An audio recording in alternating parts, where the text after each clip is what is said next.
Sehingga dari kejadian-kejadian ini KPK ini kayak kucing yang kemudian nggak tahu mau makan apa, sehingga rumput-rumput di pinggir jalan pun itu juga dimakan. Makanya kemudian akhirnya ini menjadi satu lembaga politis yang bermuatan politis dengan cara-cara politis. Repot sudah KPK ini. Karena akhirnya, dan itu sama, saksi-saksinya juga sama, orang-orangnya sama, pertanyaannya sama. Yang beda adalah orang yang ditanyakan.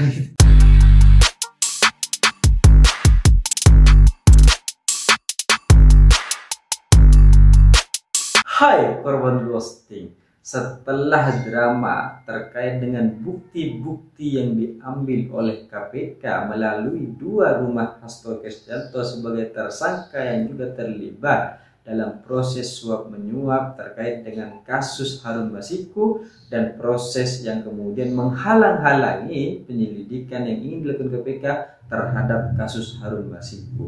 Drama koper ini akhirnya berakhir dan drama koper ini akhirnya selesai. Meskipun yang dibawa oleh KPK hanya buku catatan dan USB, tapi barang itu dibawa melalui koper-koper yang besar.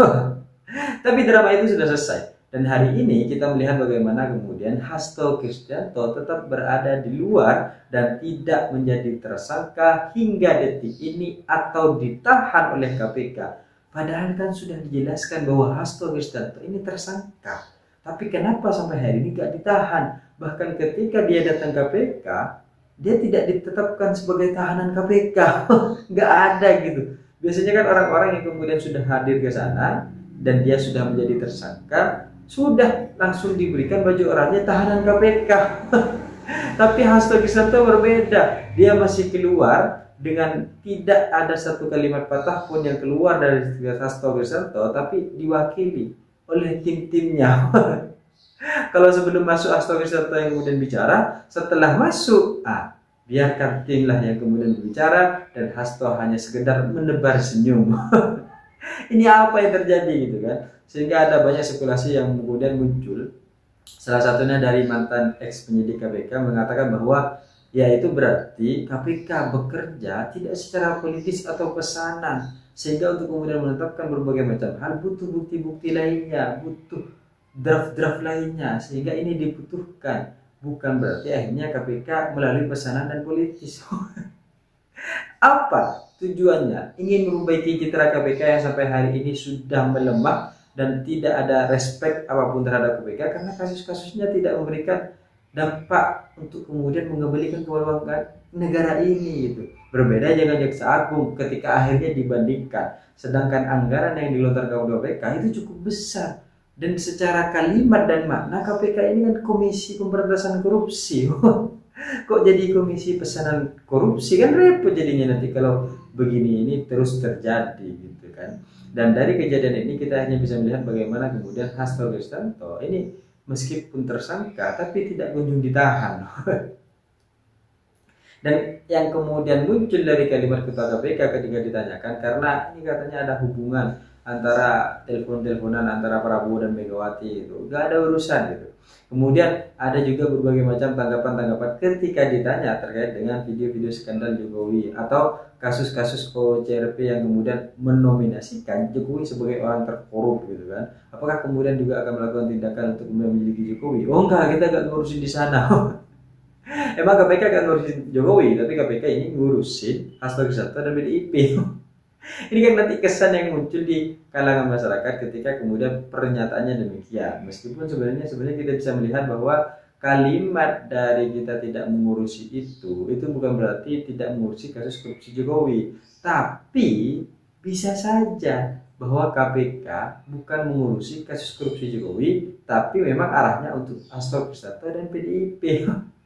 Sehingga hal inilah yang kemudian terus menjadi persoalan dan permasalahan. Dan keunikan KPK ini memang agak lain, sehingga ada berbagai macam hal yang kemudian menjadi wajar ketika kepercayaan yang kemudian sudah diberikan kepada KPK semakin lama semakin luntur karena prosesnya begini. Apalagi saksi-saksi yang kemudian dipanggil terkait dengan kasus Hasto Kristianto ini kan ada dua kasus. Satu kasus suap menyuap yang terlibat bersama dengan Harun Masiku, yang kedua menghalangi penyelidikan. Ada dua kasus gitu kan. Tapi saksi-saksi yang dipanggil saksi-saksi lama yang bahkan mereka sudah pernah di penjara, mereka sudah pernah mendapat hukuman dan sekarang sudah bebas dari kasus itu gitu. Kasusnya sama tapi selesai sudah gitu, kecuali Harun Masiku yang sampai sekarang nggak ketemu gitu kan. Lah, dan saksi-saksi ini dipanggil, bahkan mereka menyampaikan, misal Arif Budiman, dia mengatakan tidak ada yang baru, pertanyaannya sama, 29 sama pertanyaannya. Dan kalau kalian mengikuti berbagai macam proses yang kemudian terjadi terkait dengan kasus korupsi yang kemudian melibatkan antara Harun Masiku dan Wahyu Setiawan ini, tahun dulu saya juga sudah menyampaikan ini, jadi sama aja gitu, gak ada perubahan. Jadi kalau kalian mengikuti ya hasilnya begitu gitu, tidak ada yang kemudian berubah. Dan itu sama, saksi-saksinya juga sama, orang-orangnya sama, pertanyaannya sama. Yang beda adalah orang yang ditanyakan gitu. Kalau kemarin itu kasusnya Harun Masiku, sekarang Hasto Kristianto, itu aja bedanya. Tapi kenapa pada akhirnya ternyata Hasto Kristianto sampai sekarang belum menjadi tahanan KPK? Ini kan pertanyaannya gitu. Dari kemarin kemana gitu? Kalau akhirnya pertanyaannya sama, saksi-saksinya sama, gak ada perubahan. Tapi kok baru sekarang Hasto Kristianto kalau sebagai tersangka, kemudian muncul kalimat Effendi Simbolon bahwa selama ini sudah dijaga oleh Jokowi. Apa kemudian juga ada pejabat-pejabat lain yang dijaga? Atau bagaimana gitu? Sehingga dari kejadian-kejadian ini, KPK ini kayak kucing yang kemudian nggak tahu mau makan apa, sehingga rumput-rumput di pinggir jalan pun itu juga dimakan. Makanya kemudian akhirnya ini menjadi satu lembaga politis yang bermuatan politis dengan cara-cara politis. Repot sudah KPK ini. Karena akhirnya ini bingung, KPK bingung bagaimana kemudian menyelesaikan kasus Hasto Kristianto yang sudah terlanjur ditetapkan sebagai tersangka, tapi alur-alurnya adalah alur masa lalu. Di satu sisi, kalau dia ditetapkan sebagai tersangka, mungkin akan berbagai macam pandangan-pandangan akan hadir. Misal, oh ternyata setelah Jokowi lengser Hasto Kristianto dan bertengkar dengan Jokowi, maka akhirnya Hasto Kristianto ditetapkan sebagai tersangka. Tapi kalau dia tidak ditetapkan sebagai tersangka, maka sebenarnya selama ini terjadi berbagai macam deal-dealan antara Megawati dan Prabowo. Ini kan sebenarnya asumsi-asumsi yang kemudian muncul dari berbagai macam pemberitaan-pemberitaan yang tidak dijelaskan seperti apa kemudian jalan konkret yang terjadi dalam proses pemeriksaan Hasto Kristianto. Tapi biasanya di mana-mana orang kalau sudah ditetapkan sebagai tersangka, sudah tinggal satu tahap lagi untuk ditetapkan sebagai tahanan KPK. Tapi Hasto Kristianto ini berbeda dan cukup unik.